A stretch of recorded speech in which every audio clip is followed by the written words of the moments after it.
So let's just take a look at how this system works.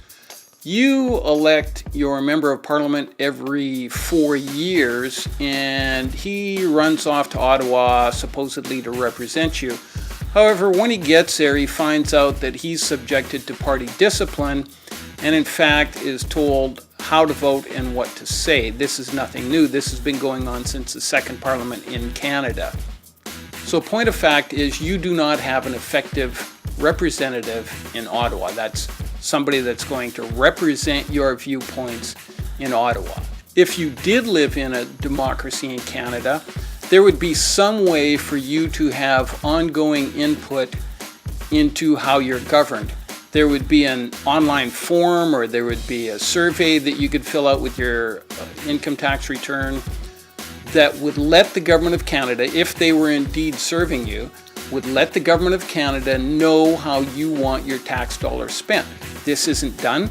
Why isn't it done? Is because the government of Canada doesn't care how you want your tax dollars spent. It's that simple. They could easily find out how. They could put a form online. They could have national polls that would be binding on the government. The point of fact is they don't do any of this. And the other thing is you have no legal status within the government of Canada. In other words, you can't sue the government of Canada to keep their promises.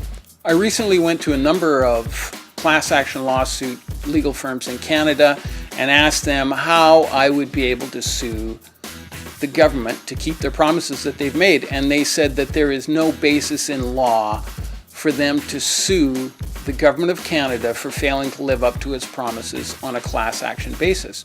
I even asked Rocco Galati, the constitutional lawyer, whether or not I could sue the federal government for failing to live up to its promises. He cited a court case against Brian Mulroney brought by a taxpayer who had the same idea that he could go and sue Mulroney for failing to live up to his promises.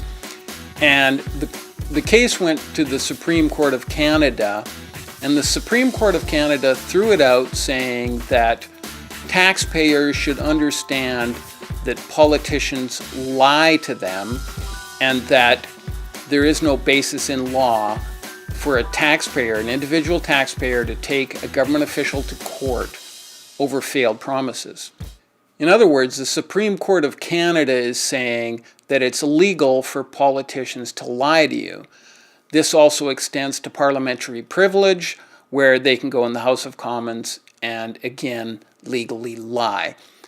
So the Supreme Court of Canada ruling recognizes that the people that run government are liars.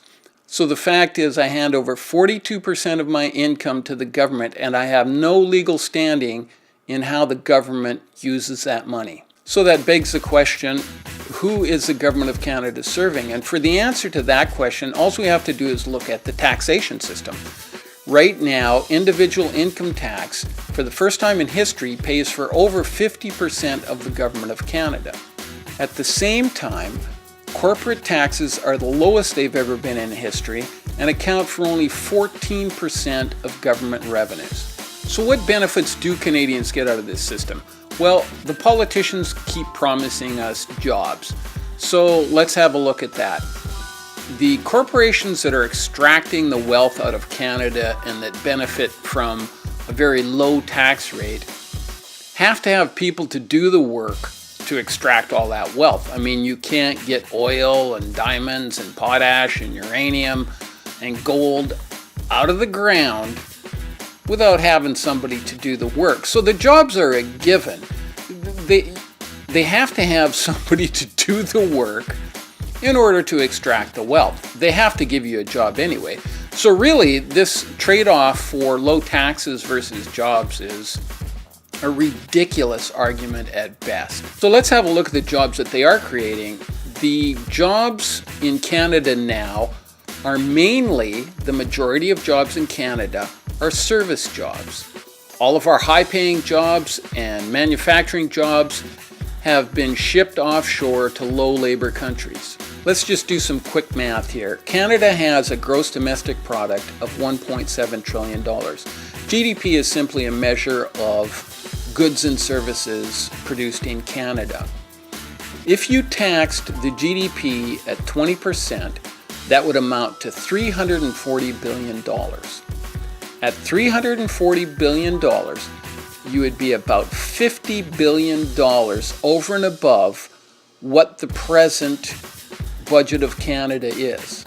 In other words, simply by taxing our GDP at 20%, you would have a $50 billion surplus over and above the present Government of Canada budget, and you wouldn't even be touching income taxes at that point. In other words, you and I wouldn't be paying income tax at that point. That would be just based on a 20% tax on the gross domestic product.